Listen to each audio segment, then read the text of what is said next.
أعوذ بالله من الشيطان الرجيم بسم الله الرحمن الرحيم. Ya, acap kali di dalam kehidupan sehari-hari kita mengalami ketersinggungan, merasa sakit hati, merasa tidak enak oleh sesama kita, apakah itu oleh anggota keluarga yang ada di rumah atau oleh tetangga kita dan teman-teman kita.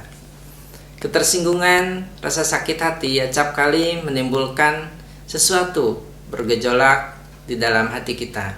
Salah satu yang sering kali muncul adalah keinginan kita untuk membalasnya, keinginan kita untuk dendam kepadanya.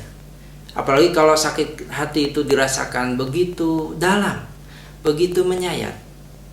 Yang sering kali muncul dan menjadi pertanyaan di banyak orang adalah, bolehkah atau boleh tidak kalau kemudian kita doakan keburukan pada orang yang sudah menyakiti kita? Bukankah kalau orang menyakiti kita itu sudah menzalimi kita? Dan yang terzalimi adalah doanya terkabul, tidak ada penghalang antara kita dengan Allah. Hal ini bisa kita ambil pelajarannya dari yang sempat disampaikan oleh Nabi Nuh alaihissalam terkait dengan permintaan sekelompok manusia di alam mahsyar, di mana diminta Nabi Nuh ini agar memohon syafaat kepada Allah keluar dari persoalan alam mahsyar yang sangat berat. Jawaban Nabi Nuh satu aja, saya tidak bisa mengabulkan permintaan kalian wahai manusia, wahai kaumku, untuk menghadap Allah karena aku punya satu persoalan. Apa itu? Aku dulu pernah diberi kesempatan berdoa oleh Allah, kemudian doa itu aku pakai kesempatan untuk mendoakan kaumku yang sudah lama aku dakwahi supaya mereka segera saja dibinasakan. Karena kalaupun dibiarkan hidup, maka kekufuran, maka pembangkangan mereka akan semakin merajalela, semakin bertambah. Dari riwayat ini bisa kita ambil kesimpulan seperti ini menurut saya.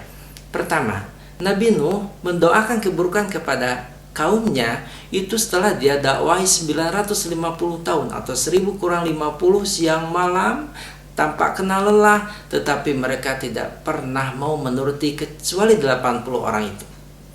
Jadi bolehnya kita mendoakan keburukan kalau mau, itu setelah melalui proses panjang kita mengingatkan, kita menasehati, memperingatkan bahwa apa yang dia lakukan kepada kita adalah satu perbuatan yang salah.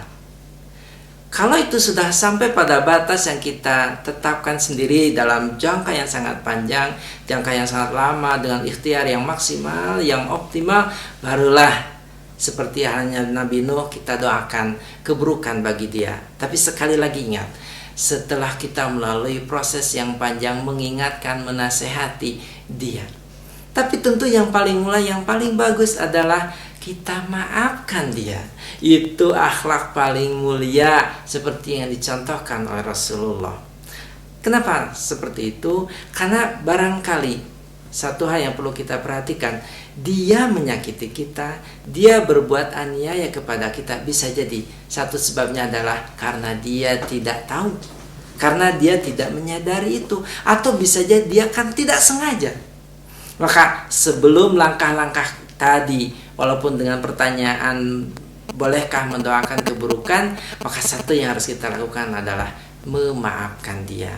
Itu akhlak paling mulia. Tetapi kalau itu misalnya, tentu atas pertimbangan kita tidak mungkin kita lakukan, atau mungkin bukan yang terbaik yang bisa kita lakukan kecuali kita mendoakan keburukan.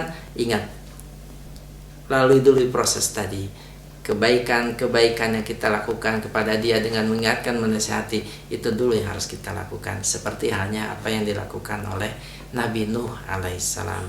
Semoga kita diberi kekuatan oleh Allah agar memiliki hati yang tulus, yang bersih, mudah memaafkan, mudah memberikan kebaikan kepada orang lain, bermanfaat pada orang lain. Kalaupun harus kita lakukan sesuatu yang terburuk, dalam arti sesuatu yang akhir dari semua yang sudah kita lakukan, Maka semoga Allah melindungi kita.